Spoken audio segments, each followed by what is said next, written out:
pada malam hari ini kebetulan banget, jadi saya mau cerita flashback sedikit aja. Tanggal 28 kita belajar pas malam.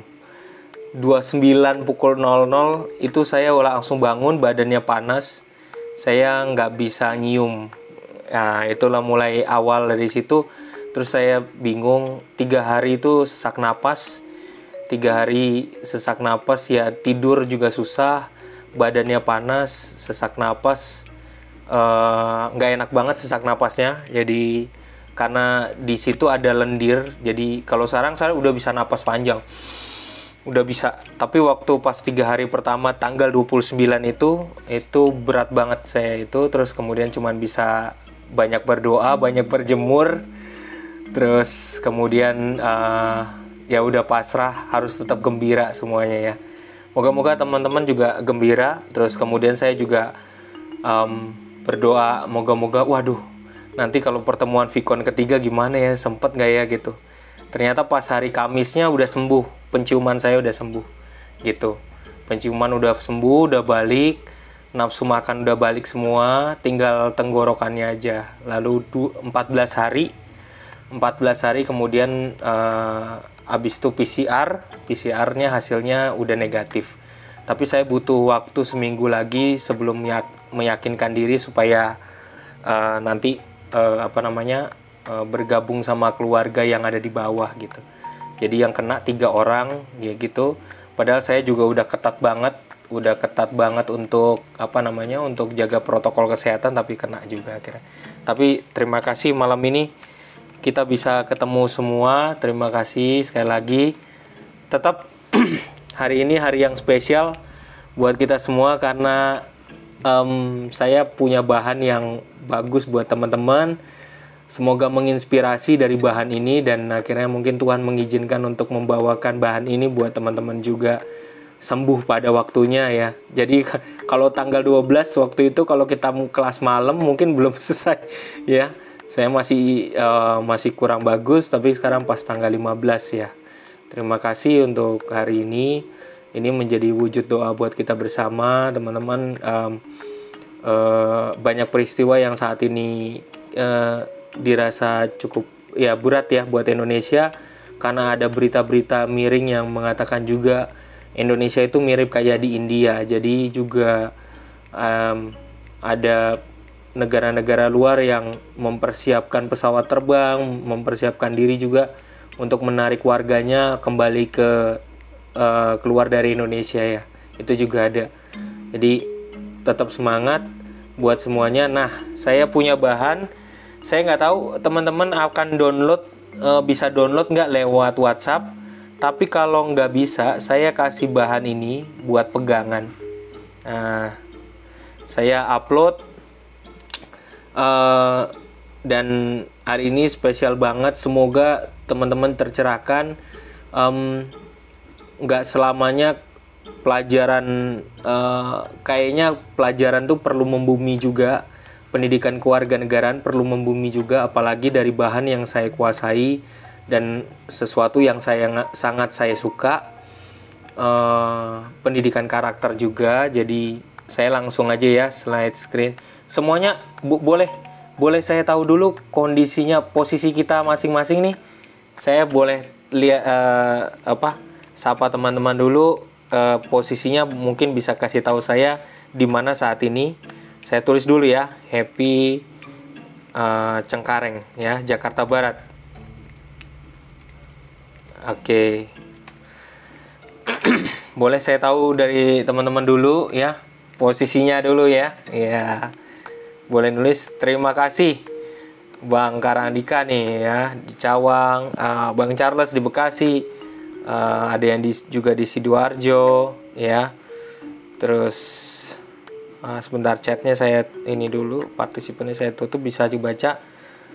Bang Rio selamat malam di Cilacap, Naya di Bogor, Ardi di Bandung, Kinara di Semarang, Devina Jakarta Selatan, Boy Cirebon, Joshua di Cikarang, ya Hudio di Jakbar. Wes, mantap nih ya. Nah itu udah saya share. Sulfa juga di Pati Jateng, Yunan di Pati, Selamat malam. Terima kasih atas kehadirannya malam ini. Itu saya udah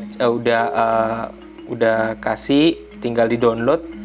Semoga bisa membantu ya.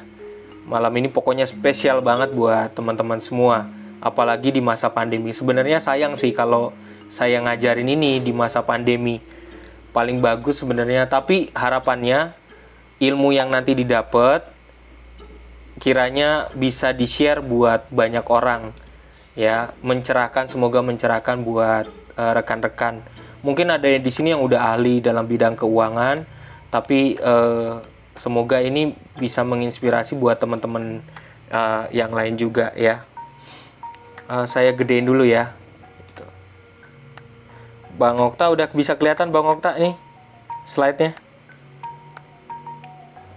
Masih belum. Udah kelihatan. Udah kelihatan ya. Bang Karang juga udah. Bang Karang bisa kelihatan Bang Karang?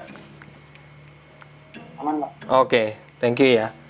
Ya, saya kasih sebuah konteks dulu, keadilan sosial dalam pendidikan karakter keuangan. Semoga waktunya tidak terlalu lama untuk saya bahas, jadi kita bisa diskusi sedikit ya. Diskusi banyak juga boleh. Kadang-kadang nanti dari pengalaman saya memberikan sesi ini juga kepada UMKM juga ternyata banyak manfaatnya, banyak yang tanya juga setelah diskusi ini ya. Saya pendidikan kewarganegaraan ini terkait dengan keadilan sosial dalam sila kelima tidak terlepas juga dari hak-hak teman-teman. Hak asasi udah dipunya, tapi hak warga negara yang terbatas sebagai dalam status kewarganegaraan itu juga perlu kita angkat juga, perlu lihat realisasinya dari pengalaman ya. Jadi ini saya mengangkat salah satu pendidikan karakter keuangan di masa pandemi bagi generasi muda, khususnya buat teman-teman, buat rekan-rekan, buat anak Anda ya, semoga bisa bermanfaat. Nah, ada 3 buku yang saya suka pakai yang menginspirasi saya, punyanya Morgan Housel ya. Ini inspirasinya The Psychology of Money. Dia bilang orang yang sukses itu bukan orang yang kaya. Terus jangan juga mengatakan orang yang miskin itu berarti dia orang yang malas. Nggak bisa begitu. Jadi kita nggak bisa ngejudge orang dari sisi keuangannya karena dia malas maka dia pasti miskin. Kalau dia sukses berarti dia karena dia hebat, dia kerja keras. Enggak, tapi ada keberuntungan juga di situ. Itu Morgan Housel, The Psychology of Money. Yang kedua yang menginspirasi saya, akhirnya saya juga mau belajar tentang keuangan, pendidikan karakter keuangan, adalah Robert Kiyosaki. Yang menarik buat saya adalah dia bilang, the love of money is the root of all evil. The lack of money is the root of all evil. Jadi kalau terlalu mencintai duit itu juga jadi itu jadi akar iblis juga ya, akar setannya juga ya. Kekurangan duit juga jadi akar setannya juga gitu.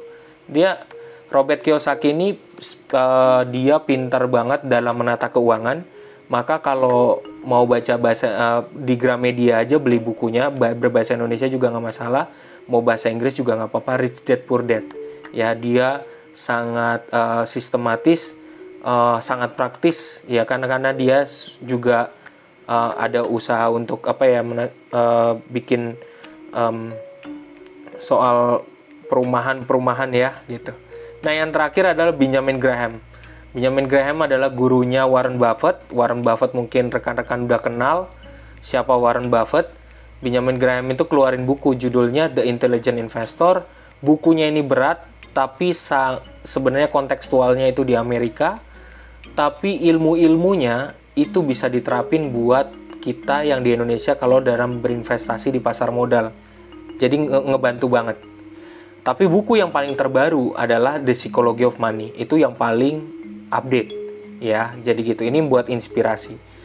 Nah, ini hanya sekedar foto dari pengalaman saya bersama, membuktikan bahwa saya juga saya bersama rekan-rekan yang di sudut kanan atas, bersama rekan-rekan di mahasiswa Alam Sutra ngajarin keuangan, di kiri bawah itu ngajar keuangan, dan saya mendapat di kanan atas itu ada 2 cowok, di kanan atas itu ada 2 cowok ya, Pak Eko sama Pak Teguh. Itulah 2 mentor saya yang menolong saya dulu saya punya utang banyak. Mereka lah yang membantu saya sebagai mentor saya. Sekarang berkebalikan, dulu punya utang banyak, sekarang ya bersyukur punya rezeki yang cukup lah. Dan mereka yang ngebantu, mulai dari cuma dengerin dari radio sehingga akhirnya saya ikut siaran radio ya. Yang di tengah itu para teman-teman kantor yang udah mulai mau pensiun. Nah, lanjut, ini waktu saya memberikan sesi, ini menjadi bukti. Waktu saya di sebelah kanan adalah waktu saya memberi sesi para manajer di kantor. Nggak nyangka yang datang ternyata para manajer. Di sebelah kiri adalah rekan-rekan mahasiswa yang sebenarnya setelah ngampus, habis itu kita cari waktu buat diskusi. Nah, itu ini menjadi bukti bahwa ternyata banyak rekan-rekan juga mau belajar tentang keuangan. Nah, ada dasar dalam Undang-Undang Dasar 1945 di mana rekan-rekan punya hak sebagai warga negara, pasti punya hak atas pekerjaan yang layak. Hak untuk hidup. Berarti hak untuk hidup berarti punya hak untuk punya uang kan, hak pribadi. Ya kan? Hak pribadi, tabungan, investasi, ya kan? Hak kemerdekaan, ya kan? Hak beragama. Tapi yang sering kali kurang dilihat adalah bagaimana Anda juga mempunyai hak untuk mengembangkan diri dan punya pemenuhan kebutuhan dasar. Sekarang Anda pasti yang lagi bekerja pasti juga memenuhi kan kebutuhan dasar. Anda pengen S1 supaya gaji Anda naik. Anda pengen S2 lagi supaya gaji Anda juga naik kan. Pasti gitu, ya kan? Ingin punya pengalaman baru juga, ya kan? Anda ingin pendapatan pendidikan, punya pengetahuan. Nah, hari ini saya hanya bisa memberikan hak Anda untuk mendapatkan pengetahuan tentang keuangan. Faktanya, saat ini biasanya orang tuh kenalnya apa? GoPay, Dana, Link Aja, Investri, Bibit, Bitcoin, Halovina, Kita Bisa. Boleh dong tulis di chat rekan-rekan saya supaya tahu dulu teman-teman punya yang mana nih, ya. Kita survei dulu ya. Teman-teman punya yang mana nih? Kalau saya pribadi, saya punya GoPay, saya punya kitabisa.com, dan saya punya Halovina. Saya punya 3. GoPay, kitabisa.com, sama Halovina. Kalau teman-teman punya yang mana? Mungkin boleh di-share, tulis di chat, yuk. Tulis di chat dulu. Oke. Terima kasih Bang Ignatius. Ya, kalau nggak ada tulis aja nggak ada, nggak apa-apa. Ya. Rekan-rekan pasti pernah dengar ini, pernah Investri, Bibit, ya, Bareksa, ya, gitu. Nah, jadi naruh duit di OVO, naruh duit di Dana, di GoPay, ya. Walaupun mall tutup, tapi sekarang orang belanja juga pakai GoPay masukin, ya. Strategi marketing, saya bocorin strategi marketing yang mereka lakukan. Nah, kami juga sering banget dalam teman-teman marketing juga biar tahu. Jadi daripada duitnya, kenapa jadi tren saat ini fintech ini muncul, financial technology ini muncul, supaya duit itu tidak terpusat hanya di pemerintah. Jadi duitnya itu dengan adanya OVO, Dana, GoPay, Link Aja, dan berbagai macam ini, duitnya nanti masuk di situ. Wow, ada Bang Rudi, wah mantap, main di Binomo, luar biasa, ya mantap. Oke, nggak apa-apa. Saya juga udah pernah main di Bitcoin juga, di IQ Option, di Olim Trade juga udah pernah, ya. Ada kembali lagi. Ya, jadi ke OVO, Dana, GoPay supaya mereka punya data, mereka punya duit dikumpulin, mereka dikembangin sendiri. Jadi nggak hanya duitnya itu ditaruh di pemerintah, ya. Makanya pemerintah bikin namanya Link Aja, ya. Dan dia berusaha untuk meraih pasar juga, Link Aja. Kita lanjut ya. Terima kasih ya teman-teman untuk yang nulis nih. Nanti ini saya record, yang belum nulis chatnya nanti ini buat ambil nilai juga ya. Saya save chat nih ya. Yang belum nulis silakan nulis ya. Jadi saya save chat dulu. Oke, saya lanjut. Nah, ini teman-teman yang paling tren yaitu kitabisa.com ya.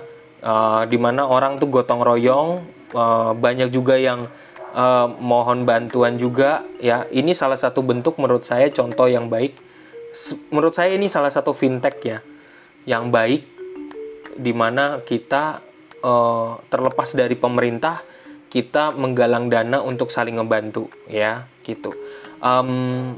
Saya udah ketemu sama CEO-nya ini, Mas Al-Fatih. Terus kemudian yang ya pembina yayasannya namanya Profesor Renat Kasali dari UI ya. Nah, problemnya adalah ketika fintech di Indonesia itu berkembang, tapi sebenarnya generasi kita belum melek benar gitu. Contoh, belum melek ya. Ada seorang pengemudi driver gokar nekat kredit mobil tanpa punya uang simpanan apapun. Jadi dia menggantungkan diri, pokoknya cicilan bulanan itu untuk mobilnya itu diambil dari bagaimana dia survive dengan penghasilan dari gokar. Artinya kalau dia punya keluarga, sebenarnya dia belum memenuhi kebutuhan kehidupannya gitu ya. Terus saya juga ada seorang ibu dari Jogja, itu gaji 10 juta aja ya. Coba teman-teman ngelihat kita masing-masing, rekan-rekan, bapak ibu, kalau misalnya gaji 10 juta aja tapi bisa ternyata minus, coba bayangin, berarti ada apa gitu kan. Jadi ternyata ada terbelit utang gaya hidup ya. Ini real, ada orangnya, ada saya bantu untuk menata keuangannya. Terus ada dosen punya uang 50 juta tapi bingung mau diapain ya gitu. Lalu juga ada mahasiswa BINUS main Bitcoin ya. Yang pertama udah main Bitcoin 5 juta tapi bisa hilang semua gitu. Ya, gitu ya. Hilang semua ya. Kalau ibaratnya kalau si Benjamin Graham bilang gitu, kalau sampai uangnya, kalau Anda berinvestasi dan untung, berarti itu investor yang benar. Tapi kalau Anda berinvestasi terus kemudian buntung, berarti Anda cuma kasih makan broker doang ya, nggak untung gitu ya. Nah, ada juga permasalahan Maybank, ada juga investasi bodong ya. Kasih setor 30%, terus kemudian kasih dalam setiap bulan dikasih untung 30%, siapa yang nggak pengen ya gitu. Tapi juga banyak juga saat ini, begitupun saya ngalamin namanya generasi sandwich, di mana generasi sandwich itu saya membantu buat adik-adik sekaligus membantu buat orang tua saya gitu. Dimana saya juga punya keluarga ya, dan saya harus membiayai keluarga saya. Saya tuh kayak kayak sandwich jadinya di tengah-tengah. Ada harus ngebantu orang tua, harus ngebantu yang di atas dan yang di bawah gitu ya. Dan banyak juga orang kan nggak siap pensiun ya gitu. Ada lagi kasus 2020 investasi bodong minus, korupsi asuransi Jiwasraya ya, masalah PT Hansen International Mirix, mungkin pernah dengar. Ada di Jogja namanya investasi bodong Mia Gold. Teman saya yang tadi itu cerita, Pak, untung saya nggak ikut Pak gitu ya, nelpon saya, untung saya nggak ikut Pak, teman-teman kantor banyak yang kena, hilang 40 juta 60 juta gara-gara investasi bodong. Nah, nanti saya kasih tahu tipsnya. Nah, pemerintah pengennya punya gerakan namanya gerakan literasi nasional. Salah satunya adalah literasi finansial. Jadi literasi finansial sebenarnya harapannya rekan-rekan kita sebagai warga negara, khususnya anak-anak muda, khususnya anak-anak Anda nantinya, itu punya kecakapan, punya ngerti produknya, terus tahu resikonya, tahu merencanakan keuangan dengan lebih baik gitu. Harapannya dari pemerintah. Nah, pas banget nih. Jadi pas banget situasinya kayak gini. Makanya di sekolah pernah kan diajarin, ada kita dagang, belajar jualan, terus kemudian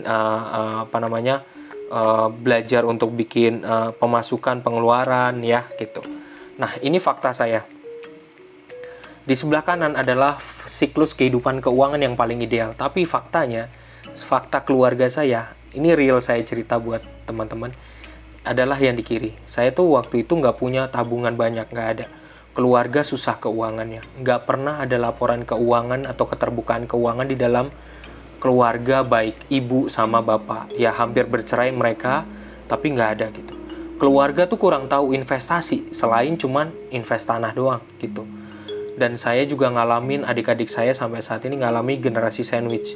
Ayah ibu, mendiang ayah sih, ayah udah meninggal, ibu masih ada, tapi nggak punya dana darurat maupun dana pensiun. Apaan sih tuh dana darurat kan gitu ya. Jadi semoga teman-teman bisa ngelihat. Nah ini di sebelah kanan adalah siklus kehidupan keuangan yang paling ideal. Kalau bisa Anda punya tabungan deposito, kalau bisa Anda punya asuransi, dana pensiun, kalau punya utang dilunasin, kalau bisa yang paling ideal punya investasi dari saat ini ya.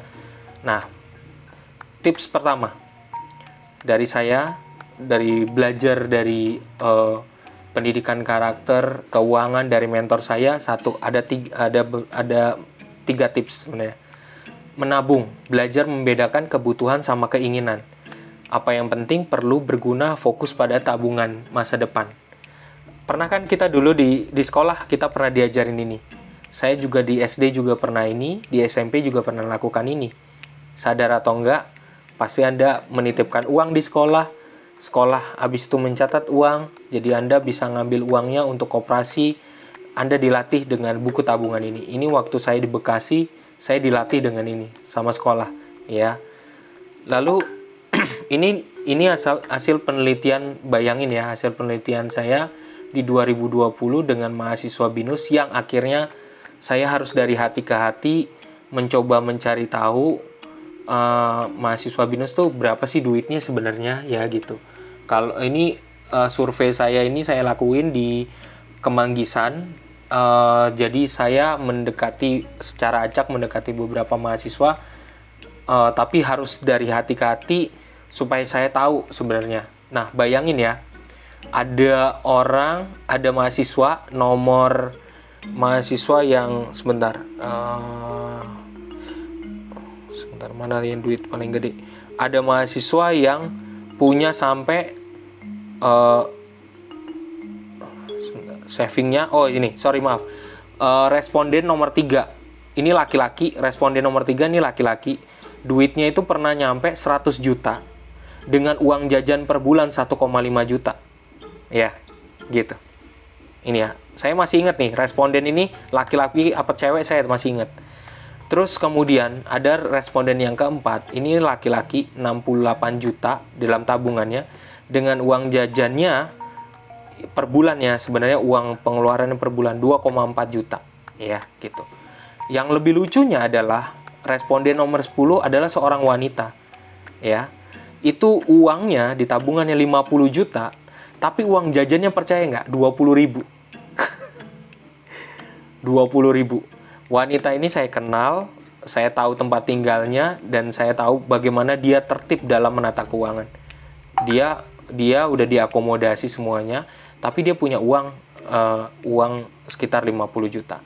Nggak usah ngiri teman-teman, terkait dengan ini, saya juga cuma pengen tahu, supaya tahu sebenarnya bagaimana sih mahasiswa BINUS tuh maintain ya. Dari analisanya, sebagian mahasiswa BINUS dari 10 responden ini bersyukur karena orang tua mendampingi mereka dalam belajar investasi. Jadi saya pilih sengaja yang mereka sungguh-sungguh didampingin sama orang tua mereka berinvestasi. Ternyata antara ibu sama ayah, ternyata peran ayah itu sangat penting dalam mendidik mereka. Jadi saya punya kesimpulan, Bapak Ibu, rekan-rekan, khususnya bapak-bapak ya, para teman-teman rekan-rekan muda nih yang pria, itu kalau nanti punya anak punya peran penting juga buat mendidik soal keuangan. Karena Anda yang paling punya peran penting. Ternyata baru 50% mahasiswa itu membuat catatan keuangan. Nah, tapi mereka sangat familiar sama fintech, financial technology, sama kayak rekan-rekan tadi. OVO, Dana, ya kayak gitu, ya. Sebentar, saya save dulu. Saya lanjut. Tadi pertama berarti Anda perlu menabung, tetap perlu menabung dalam situasi masa pandemi ini, ya. Belajar tetap menabung, gaji pun misalnya kurang, apapun yang terjadi harus tetap nabung, ya. Tips kedua adalah buat laporan keuangan. Aduh, ini yang paling berat. Ngapain sih buat laporan keuangan? Dari kecil, percaya atau enggak, rekan-rekan, dari kecil saya bersama adik saya, kami tuh dipukulin pakai kayu kalau kami nggak buat laporan keuangan oleh ayah. Pasti dipukulin pakai kayu, gitu. Dan kami harus buat laporan keuangan. Dulu kami nganggap gila jahat banget nih ayah gue, pukulin kita pakai keuangan, pakai kayu. Buat apa sih sebenarnya kita nyatetin laporan keuangan, ya? Buat apaan gitu. Tapi akhirnya saya nyadar sampai detik ini, setiap tanggal 27, bahkan sampai detik ini, setiap tanggal 27 saya selalu membuat laporan keuangan yang secara otomatis tanpa dipukulin lagi oleh ayah saya. Kenapa demikian? Pertama, kalau misalnya ketika kita buat, contoh teman-teman, Bang Okta, Bang Karang misalnya nerima duit, ya, jumlahnya 100%, ya. Paling baik ketika udah dapet duit, 20%-nya langsung disembunyiin, ditabungin di investasi, baiknya di investasi pasar uang, karena duitnya itu nggak boleh diganggu, ya, itu nggak boleh diganggu gugat. Terus kemudian 30%-nya buat wanti-wanti, 50%-nya silakan deh dipakai. Pasti duitnya kalau 100% bisa dapat dari gaji, bisa dapat dari freelance, bisa dapat dari mungkin penghasilan tambahan, Anda gitu. Jadi dihitung, harus ditata. Kita manusia warga negara Indonesia, sebagai manusia aja kita bisa membuat konstruk di otak kita, membuat proyeksi di otak kita. Jadi kita mampu sebenarnya untuk menata gaji sedikit pun, gaji 2 juta, gaji 1 juta, gaji 5 juta, bahkan sampai 20 juta, 30 juta. Kalau kita mindsetnya nggak bisa nata, nggak bisa bikin proyeksi, maka tetap aja nggak bakal bisa nabung, gitu. Maka harus dilatih. Dulu saya nganggep ini memang sulit. Tapi ketika saya kenapa saya buat gini? Karena dulu waktu itu saya utangnya banyak banget, sehingga saya harus belajar dari mentor. Mereka ngajarin saya tips ini, ya. Jadi buat laporan keuangan. Nah, laporannya ini nyata. Ini laporan keuangan yang sangat nyata. Yang teman-teman lihat adalah laporan keuangan pribadi seseorang yang kerja sebagai HRD di Polytron. Gajinya, orang ini minta saya untuk ngajarin tentang keuangan, tapi saya minta pertama-tama you buat laporan keuangan pribadi. Pernah buat nggak? Nggak pernah. Oke, sekarang buat. Gajinya 5.100.000, lalu ada pengeluarannya itu bulanan istrinya 2,5. BPJS orang tuanya dia harus bayar loh. Lihat, BPJS buat orang tuanya 300, internet buat rumah orang tuanya 300, pasca bayarnya buat dia 220.000, Pampers anaknya 125, bensinnya 300, rokoknya 1 bulan 600. Kira-kira jadi sisanya duitnya yang buat invest itu saya tanya, berarti duit sisamu berapa? Kalau mau belajar, mau investasi 670. Oke, kita belajar ini.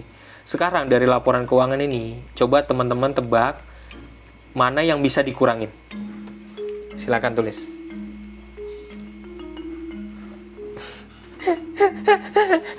Bang Fahmi, rokok, Devina rokok 1 bulan ya.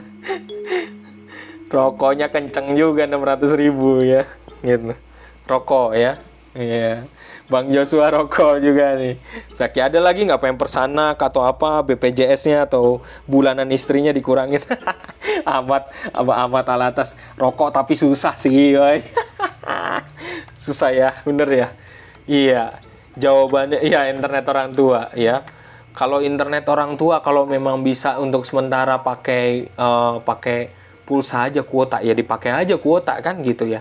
Ya kan, daripada dipaksain internet ya kan. Jadi, nah, terima kasih teman-teman udah bisa menuliskan sesuatu.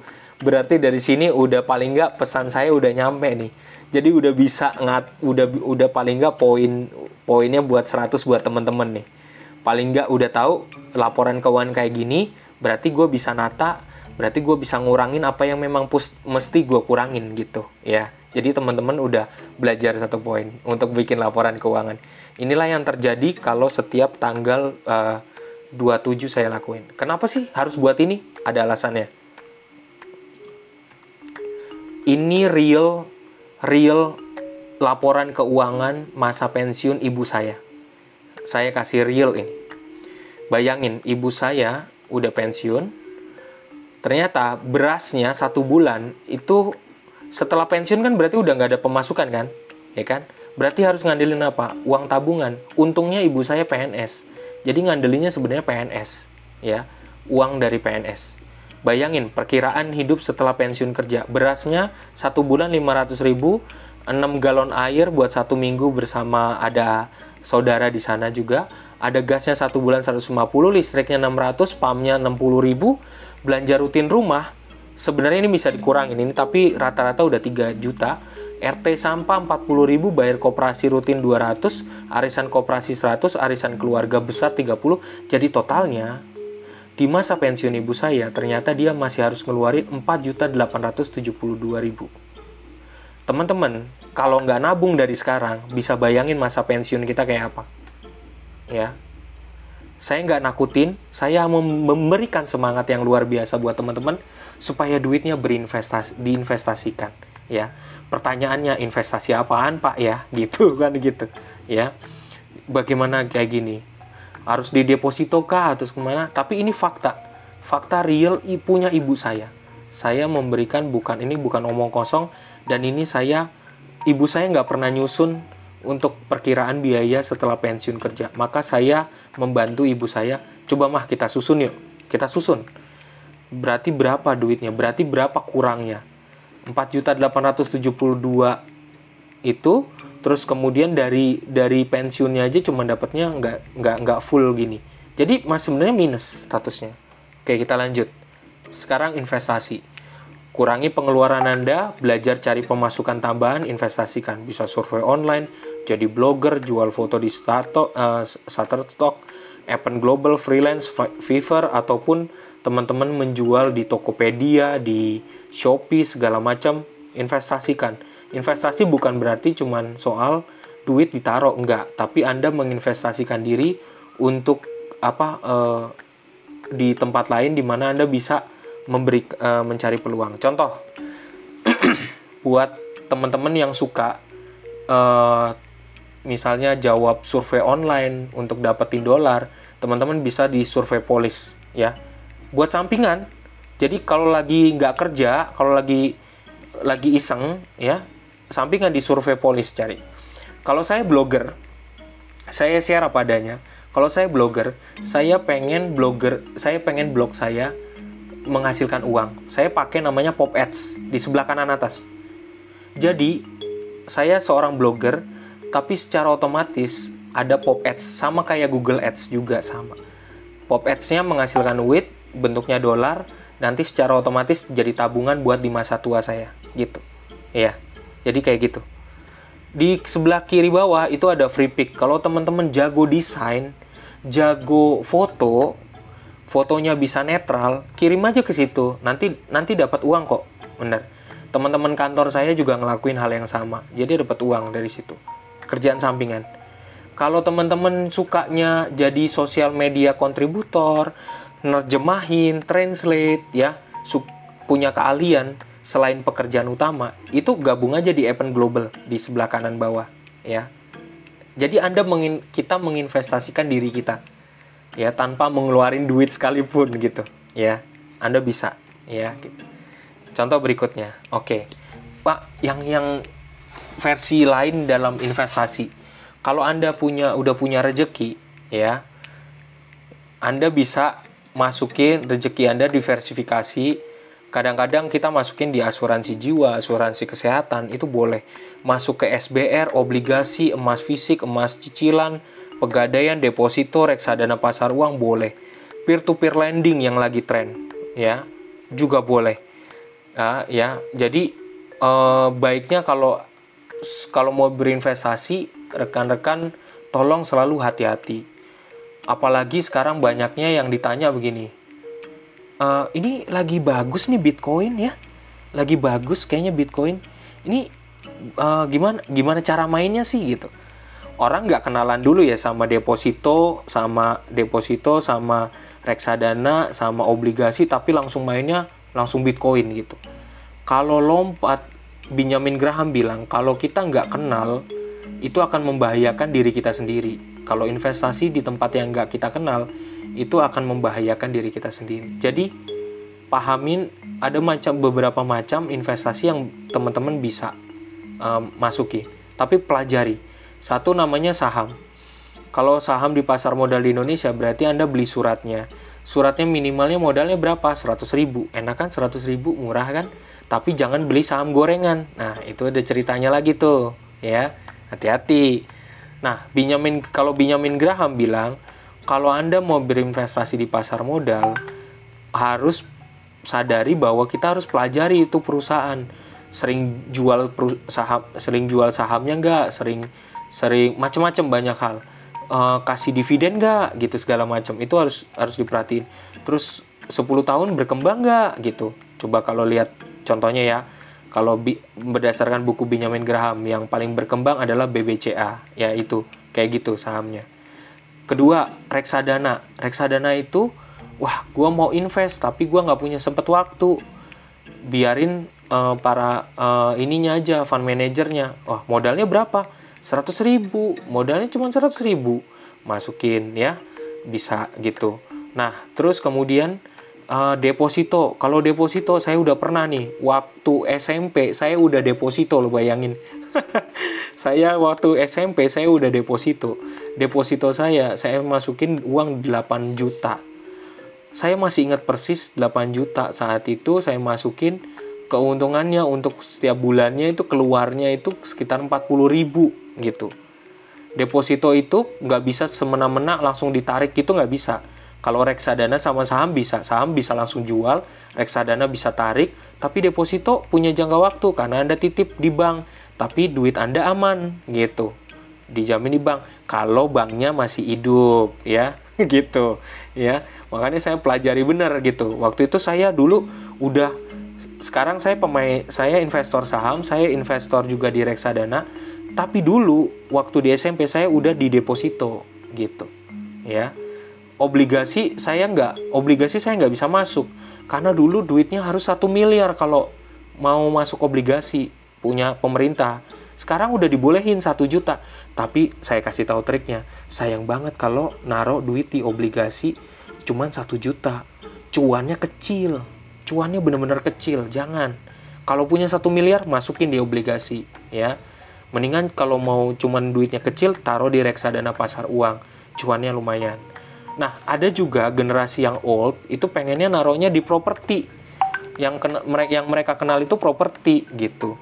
Mereka lebih enak lihatnya emas, tanah sama rumah. Itu yang paling menjamin. Nggak apa-apa kok, boleh. Rekan-rekan boleh berinvestasi rumah gitu. Seringkali ada beberapa teman yang berinvestasi di apartemen. Akhirnya apartemennya nggak bisa dijual gitu.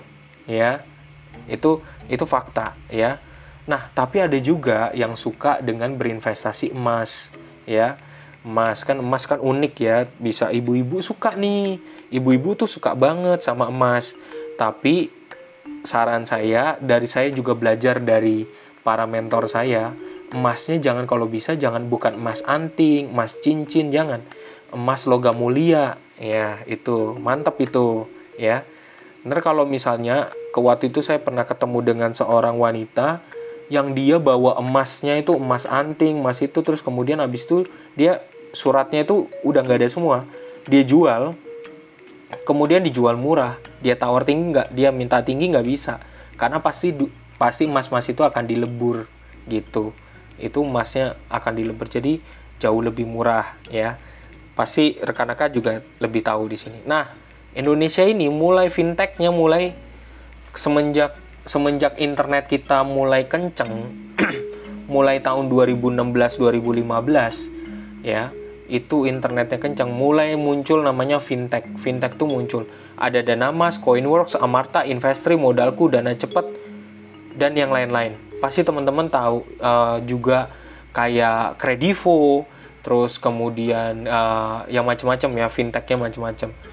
Selalu hati-hati teman-teman, rekan-rekan, kalau ditawarin fintech apapun, tolong periksa ke OJK, dia terdaftar atau enggak, dicabut atau enggak. Itu penting banget, bener.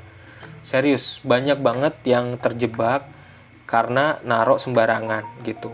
Nah, naruh sembarangan, nggak dikenal, ternyata pas itu perusahaannya, ternyata perusahaan startup udah nggak kuat, ya udah collapse dia gitu. Jadi selalu hati-hati ya. Ini buat kita. Nah, saya nggak rekomen, saya hanya bicara dari pengalaman saya.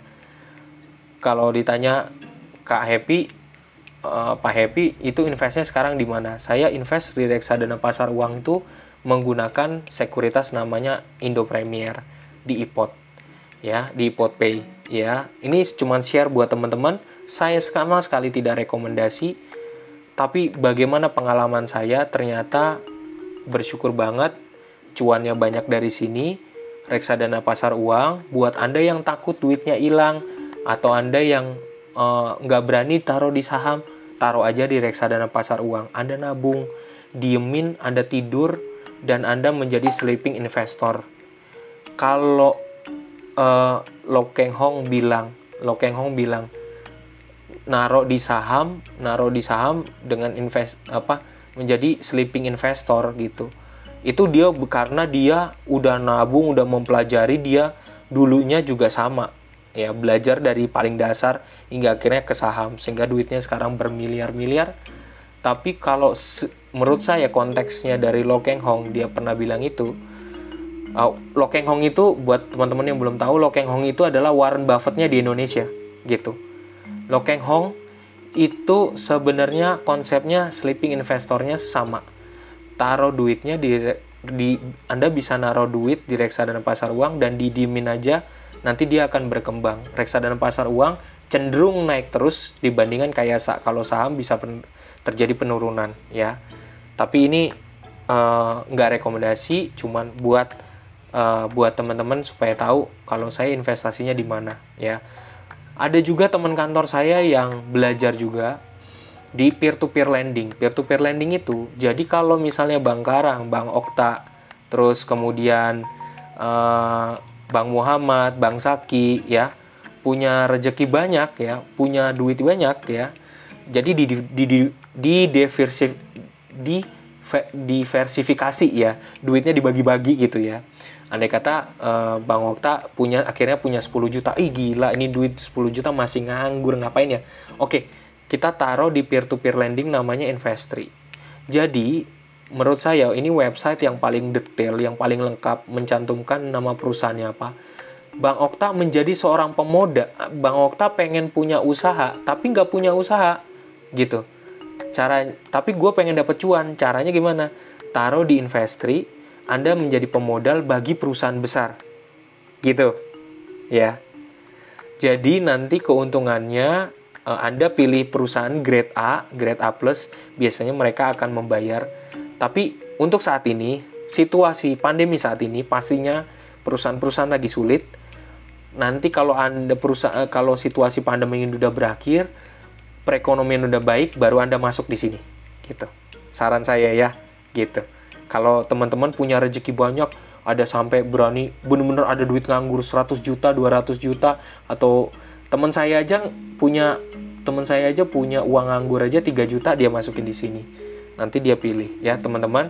Sekali lagi, investasi di banyak tempat ya, taruh banyak telur di banyak tempat. Nah, sebagai penutup singkat buat dari ulasan ini, pertama, teman-teman, sebagai warga negara yang baik, dan juga dari pengalaman saya, bagaimana saya juga bergumul dengan waktu dulu dengan utang yang sangat banyak, terus kemudian belajar juga, walaupun kecil itu dari kecil udah belajar laporan keuangan, ternyata ada titik tertentu di mana saya ternyata benar-benar duit itu nggak punya. Saya punya utang, saya kuliah dengan utang yang sangat banyak, sehingga akhirnya saya harus menata kembali dengan cara yang benar. Pertama, harus buat laporan keuangan. Paksa diri Anda buat laporan keuangan. Apalagi di masa pandemi gini, wajib buat laporan keuangan. Nggak usah pakai buku sih. Kalau saya aja sekarang juga pakai Excel kan, gitu ya.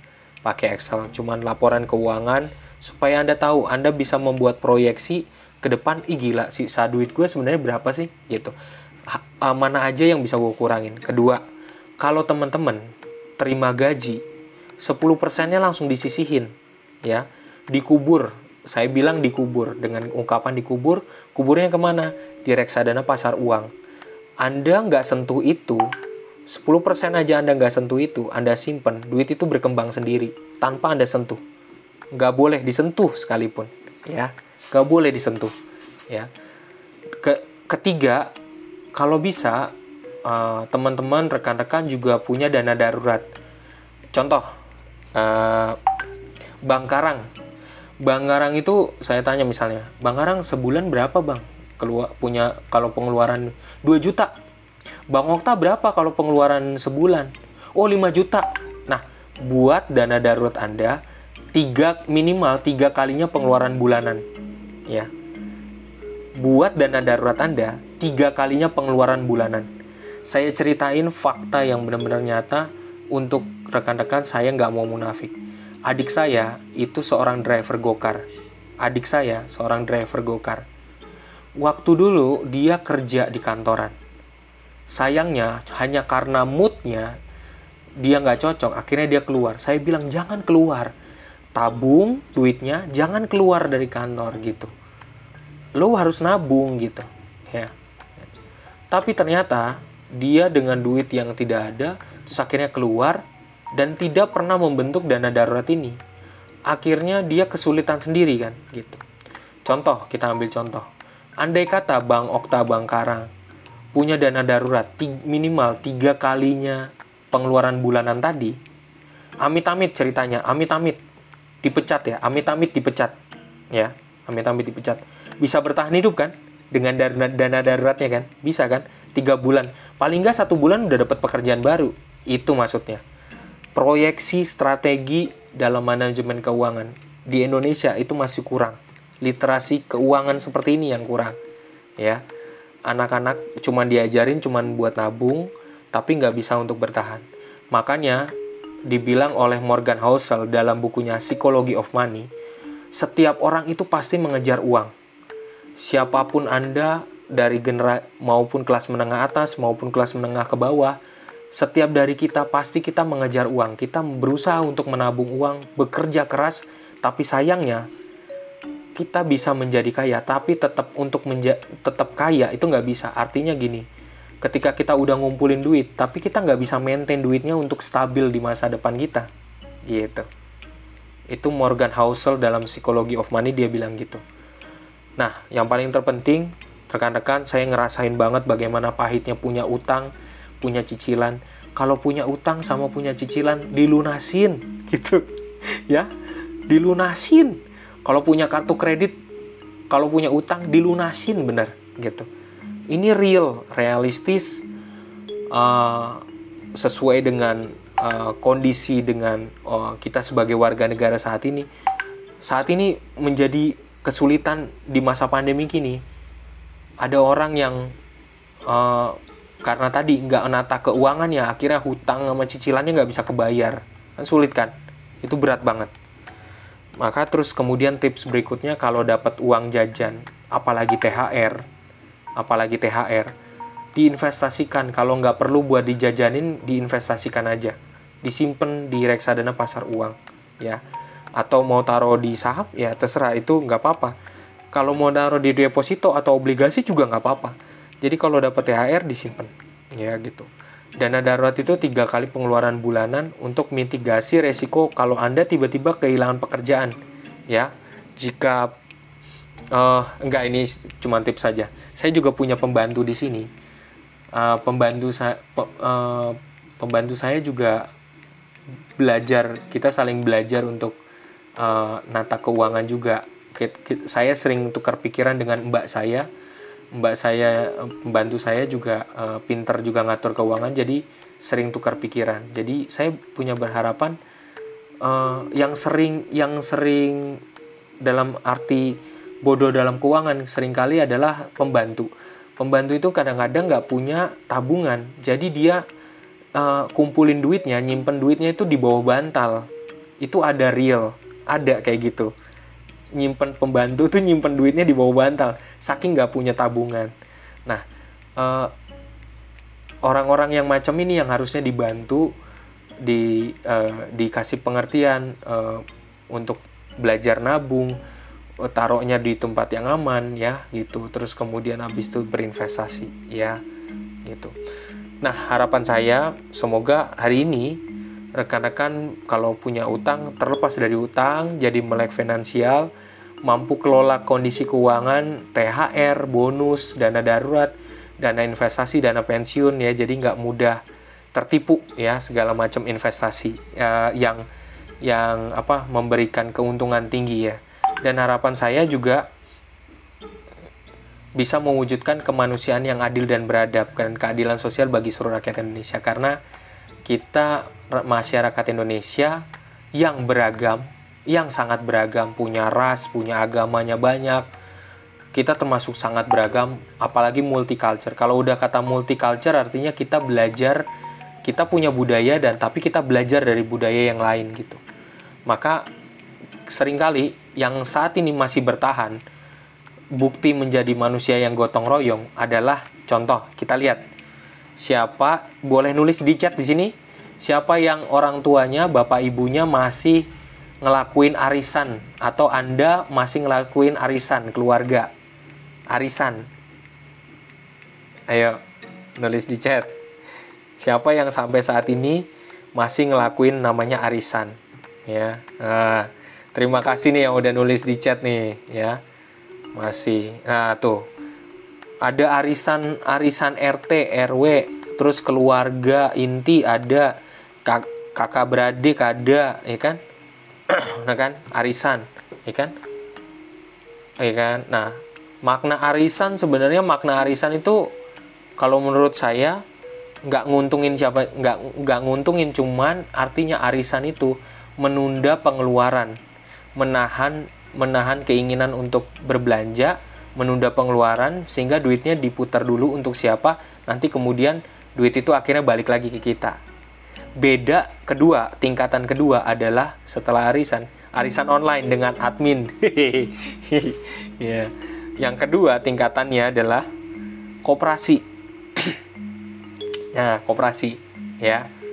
Mungkin rekan-rekan di sini juga ada yang ikut koperasi, ada yang koperasi keluarga, mungkin ada koperasi yang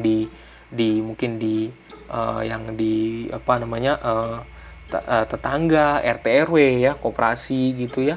Terus kemudian mungkin ada yang di gereja, ada yang tempat ibadah, mungkin gitu ya. Jadi koperasi ya. Kemudian ada yang koperasi, mungkin koperasi ada yang dekat daerah rumah ya. Berkaitan dengan koperasi harus selalu hati-hati, benar-benar pelajari ini koperasinya bagaimana cara kerjanya ya. Kalau Benjamin Graham, gurunya Warren Buffett bilang, setiap kalau kita dalam berinvestasi, analisislah tempat investasinya, analisislah keuntungan yang kita bisa raih, analisislah dengan baik keadaannya gitu, keadaan dia gitu.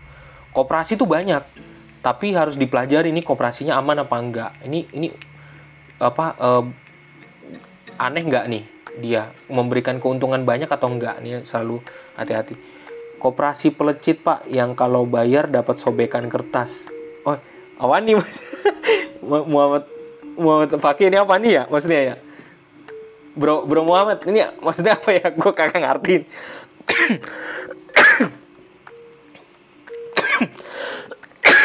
Bang Muhammad ada nggak?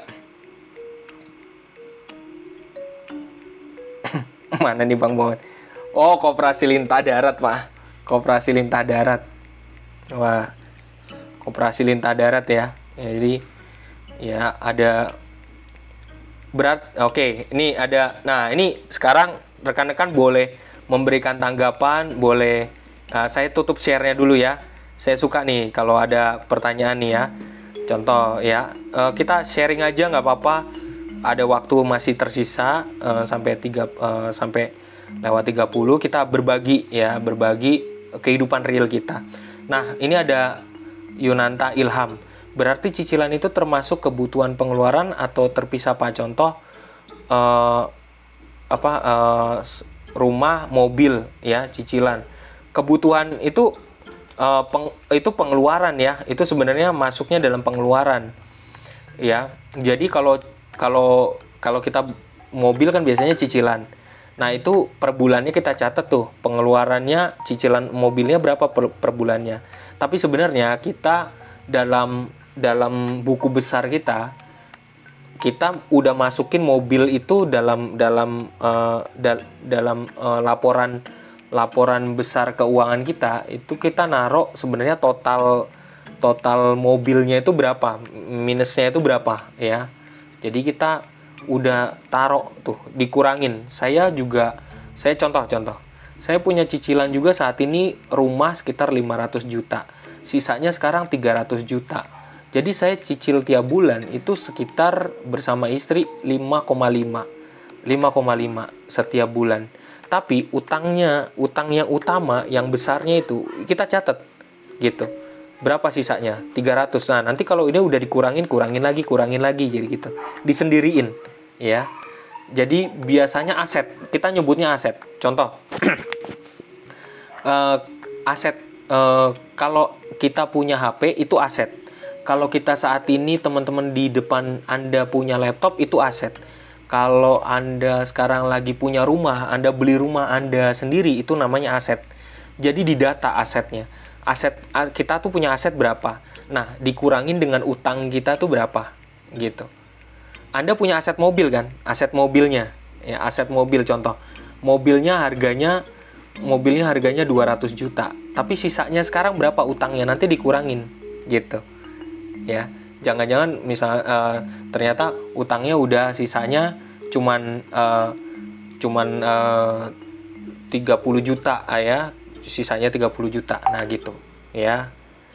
Nah, berarti nanti menyiapkan dana darurat termasuk cicilan itu ya, Pak. Kalau menyiapkan dana darurat, ya, contoh ya teman-teman, misalnya kayak tadi,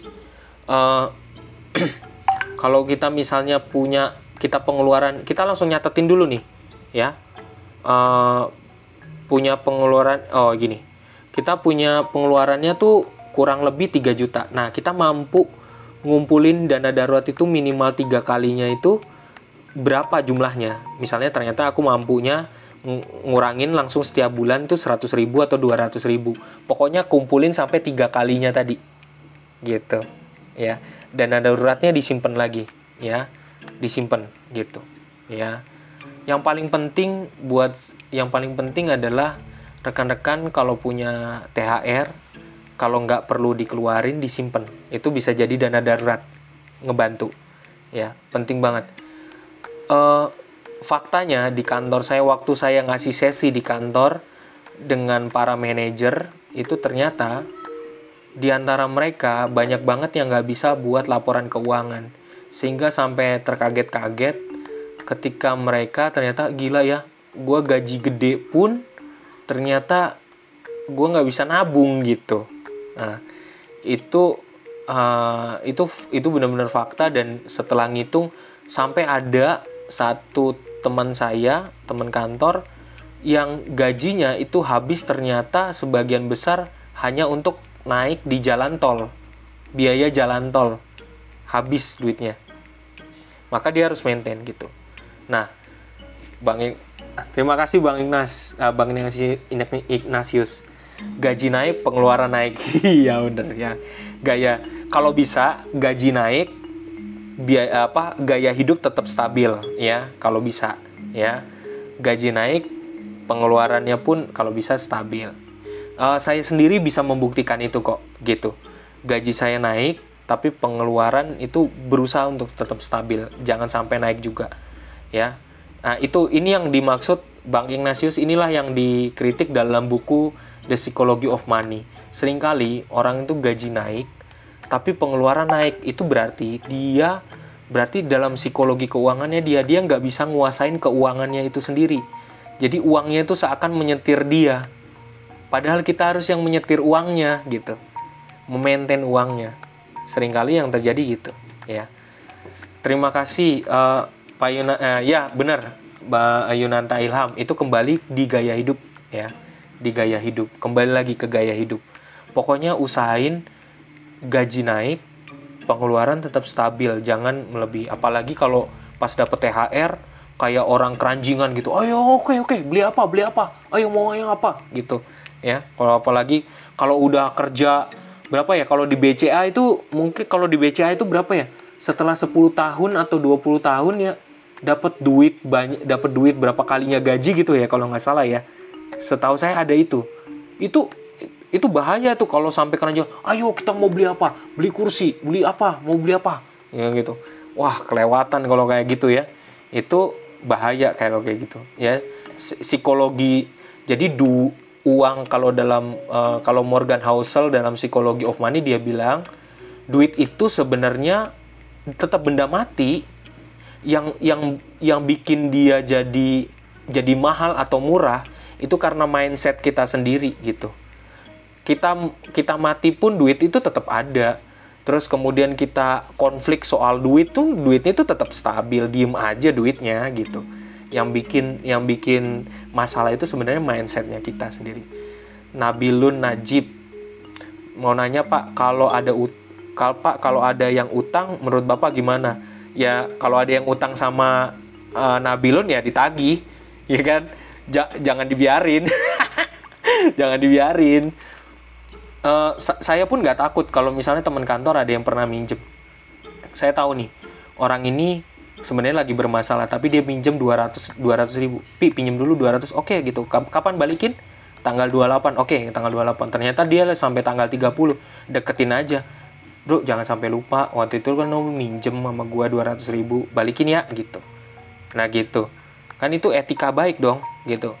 Kan, kalau misalnya ada yang namanya utang produktif sama kalau utang produktif berarti rekan-rekan kalau misalnya mau utang tapi ternyata terus kemudian mau bangun usaha ya, terus kemudian yakin bisa, terus kemudian akhirnya ngutang sama bank atau ngutang sama orang yang lebih dekat mungkin gitu, terus kemudian bisa balikin duitnya, itu berarti utangnya produktif ya, utangnya produktif gitu. Tapi kalau Anda ngutang itu juga nggak harus bentuknya duit. Anda ngutang langsung bentuknya misalnya mobil, terus Anda jadi driver gokar, lalu terus kemudian Anda nyetir driver gokar, ternyata Anda harus bayar cicilannya 6 juta per bulan gitu. Tapi ternyata Anda dengan driver gokar baru dapatnya setiap kali driver gokar dapatnya cuma 4 juta, nggak nutup, berarti utangnya nggak produktif gitu. Ya, kenali diri kita sendiri gitu. Karena Pak, kalau ada yang utang menurut bagaimana? Karena selaku manusia yang berusaha memanusiakan manusia, nggak enak kalau misalnya ada butuh bantuan tapi kita nggak bantuin, kesannya sombong amat. Ada orang susah nggak dibantuin, tapi pas bayar nggak dibayar-bayar. Apakah harus ditolak atau mau gimana caranya tahu tersebut bakal bayar? Pertama ya tetap harus, kalau misalnya serius sama orang itu harus bikin kesepakatan gitu. Kalau bisa, kalau boleh ya, memang terlalu ideal ya. Kalau saya ada orang minjem sama saya, biasanya saya bikin surat perjanjian. Jadi ketika ada itu ada bukti gitu. Ya, sekecil apapun ya, bentuknya surat kayak yang bermaterai kayak gitu. Kalau cuman dari mulut ke mulut doang, gue pinjem ya, gitu ya, gue pinjem. Ya udah nih gue pinjemin, tapi jangan sampai lupa ya. Terus begitu pas kita, bro, itu bayar dong gitu. Elah lo, kan temen kan, ntar aja kali, sabar aja kali, ntar gue juga bayar. Elah, yang minjem jadi lebih galak. Gitu, ya kan? Pasti gitu. Ya kenapa? Karena psikologinya orang yang lagi minjem itu dia nggak bisa balikin. Jadi emosinya itu yang keluar gitu. Nah kalau ada kesepakatan jelas, maka pasti bisa. Makanya sekali lagi, kita kadang-kadang di sekeliling kita berhadapan dengan orang-orang yang mungkin suatu hari nanti ada teman-teman Anda akan minta berutang kepada Anda, tapi kalau Anda harus dipelajarin, orang ini bisa ngembalin atau enggak. Kalau enggak, katakan tidak dari awal gitu. Katakan tidak dari awal. Ya, gitu. contoh saya ini real. Nah itu yang bikin nggak enak, nagih ya tapi harus resiko, kita harus nagih gitu. Contoh real yang saya alamin. Saya nggak bohong kepada Bapak Ibu rekan-rekan yang ada di sini. Saya punya 2 adik. Satu adik saya yang adik pertama, dia bilang gini, "Pi, pinjem dong uang 5 juta buat ngecat rumah gitu. Karena rumah ini." Terus langsung saya bilang, rumahnya siapa? Rumahnya dia gitu. Terus kemudian harusnya dari awal kalau ngurus rumah baru, segala macam keuangan harus ditata. Ente datang langsung nanya uang 5 juta. Ya dari mana? Ya kan? Langsung minta 5 juta plek gitu. Belum tentu loh itu balikin. Belum tentu. Ya gitu. Ya. Terus yang kedua, adik saya yang kedua, dia punya cicilan mobil waktu pas pandemi, dia nggak bisa bayar karena gokarnya susah. Terus dia bilang ke saya, "Pih, pinjem dong uang 5 juta gitu. Ah iya, uang 5 juta mau dibalikin kapan? Buktinya kesulitan kan? Saya hanya ingin memberikan gambaran kalau memang kita harus benar-benar pelajarin.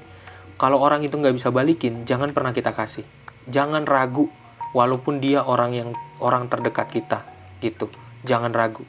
Kecuali kalau teman-teman punya ada duit rezeki lebih, tabungan yang udah lebih, kalau mau memberikan atas dasar rasa kemanusiaan atau rasa memang untuk ngebantu, kasih gitu. Jangan ragu. Jadi jangan pernah minta lagi gitu. Bang Rifan, saya nggak pernah ngutangin kecuali benar-benar deket. Dan utanginnya dengan nominal yang saya ikhlas, biar kalau nggak dibayar, saya nggak emosi. Ini benar. Nggak emosi dah. Saya tandain kalau attitude-nya kurang. Misalnya utangnya 300. Saya ikhlasnya 100, ya kasih 100. Itu maksudnya. Bang Rifan, bener banget. Ini yang saya terapin. Jadi daripada dia minta maksa ngutang, mendingan kita kalau misalnya kita benar-benar kasihan banget, aduh sedih, kita juga prihatin gitu, kasih semampu kita dan jangan berharap untuk balik gitu. Karena kita tahu itu pasti nggak bisa balik kadang-kadang gitu. Terima kasih Bang Rifan atas sharingnya ya. Bang Charles Melano. Sharing juga Pak, teman saya bilang kalau minjemin uang harus siap untuk tidak dibalikin. Kalau nggak terima berarti nggak usah dipinjemin. Bener. Saya juga jujur kepada rekan-rekan di sini. Adik saya yang kedua itu udah minjem 5 juta ya. Dan dia belum bisa, buktinya faktanya dia belum bisa balikin 5 juta. Dia belum lama, 2 bulan yang lalu dia minjem lagi. Wah, gua nggak bisa bayar nih. Bisa pinjem 5 juta lagi nggak? Yang 5 juta aja nggak bisa bayar. Apalagi minjem 5 juta lagi gitu ya. Jangan sampai kita manusia yang demokrasi, kita manusia yang punya hak atas keuangan kita sendiri, dan kita telah bekerja keras untuk mengumpulkan dana kita sendiri, uang kita sendiri. Jangan sampai uang yang udah kita kumpulin terbuang sia-sia ke tempat yang tidak semestinya gitu. Karena kita harus pikirin di masa tua kita punya pensiun gitu. Dimana di masa pensiun itu kita harus ngidupin diri kita sendiri gitu. Jadi saya bukan maksud untuk kita egois, enggak. Tapi kita harus maintain, kita benar-benar kita harus buat proyeksi buat diri kita sendiri, karena itu kelemahan kita. Sebagian besar masyarakat Indonesia itu masih lemah dalam literasi finansialnya juga gitu. Bang Yunanta Ilham, hal yang paling bikin emosi minjem duit bukannya bayar utang, malah beli iPhone 11. Ini Bang Yunanta gimana nih? Ini maksudnya orangnya nggak bayar utang tapi dia beli ya? Hah?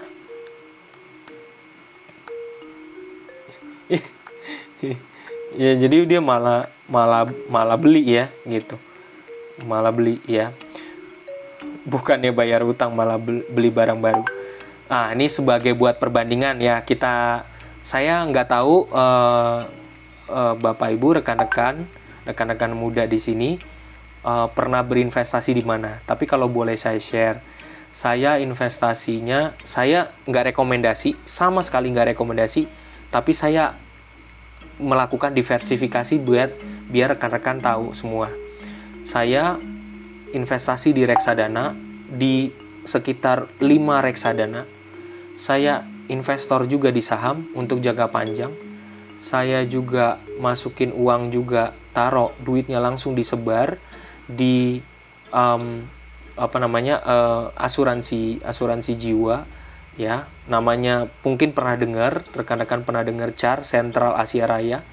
Saya juga mempersiapkan untuk tabungan anak saya, dan saya juga untuk dana pensiunnya taruh di Indolife gitu. Tapi kenapa saya bisa naruhnya di situ? Pertanyaannya, kenapa saya taruh di situ? Karena saya mempelajari mereka semua dengan baik gitu. Kenapa sih saya nggak naruh di Bitcoin duitnya gitu? Kan banyak nih yang pengen main Bitcoin ya kan, pasti juga kan gemes gitu kan sama Bitcoin ya gitu. Wah, lagi turun, wah gemes pasti. Sekali lagi, Benjamin Graham bilang kalau kita nggak bisa kuasai dan nggak kenal, nggak bisa menganalisa, jangan coba-coba masuk ke situ. Saya pernah masuk di Bitcoin, kehilangan 700.000 dalam 1 hari. Saya pernah main di Olimtrade, kehilangan 300.000. Saya main di IQ Option, udah pernah kehilangan 1 juta. Kecil-kecil ya, tapi dari situ saya belajar gitu. Tapi begitu saya masuk di pasar modal, kalau boleh jujur ya buat teman-teman, saya bisa menghasilkan di pasar modal, saya bisa menghasilkan 5 juta tanpa minus. Ya. Jadi tahu kan, berarti mana yang kita bisa kuasai gitu. Jadi kenali baik-baik dari investasinya gitu. Bukannya bayar utang malah beli barang baru. Oke. Baik, rekan-rekan, terima kasih untuk malam ini. Semoga menginspirasi, dan jangan sungkan buat teman-teman, buat Bapak Ibu, kalau mau belajar, kalau mau benar-benar serius mau belajar juga, langsung WA aja ke saya gitu. Kita tukar pikiran, gak apa-apa. Karena harapan saya simple. Jangan seperti saya ketika dulu saya punya utang banyak. Ya, ketika saya bergumul dengan hidup saya marah pada diri saya ketika saya punya utang banyak dan susah banget bagaimana kehidupan saya dulu, karena orang tua juga hampir cerai, terus kemudian keuangan juga nggak stabil, sehingga saya harus survive sendiri. Dan akhirnya bersyukur ketemu mentor yang mengajarkan saya, dan saya juga ingin mengucapkan terima kasih. Dengan salah satu bentuknya adalah mengaplikasikan ini secara realistis. Pendidikan kewarganegaraan yang sangat realistis terkait dengan hak warga negara, di mana pada malam ini teman-teman mendapatkan ilmu yang menurut saya sangat berharga buat nanti anak-anak Anda juga gitu. Belajar nabung ya. Karena di sini saya sangat yakin rekan-rekan, khususnya bapak-bapak yang hadir di sini, rekan-rekan muda, para pria yang hadir di sini, Anda nanti kalau dalam kehidupan berkeluarga menjadi tonggak, tetap menjadi punya peran penting buat anak Anda. Kalau Anda menjadi pecundang dan tukang korup segala macam, pasti nanti anak Anda nggak dapat sosok nggak dapat cerminan apapun dari Anda gitu. Kalau Anda udah juga belajar nabung dari sekarang, berinvestasi, pasti nanti anak Anda juga akan belajar dari Anda. Apalagi khususnya buat bapak-bapak yang hadir di sini ya. Hasil riset saya demikian. Semoga ini menginspirasi pada malam hari ini. Mohon maaf kalau ada kalimat-kalimat yang kurang, dan semoga sekali lagi semoga menginspirasi. Mungkin ada pertanyaan sebelum kita bubar ya. Kalau nggak ada nggak apa-apa, saya nggak maksain.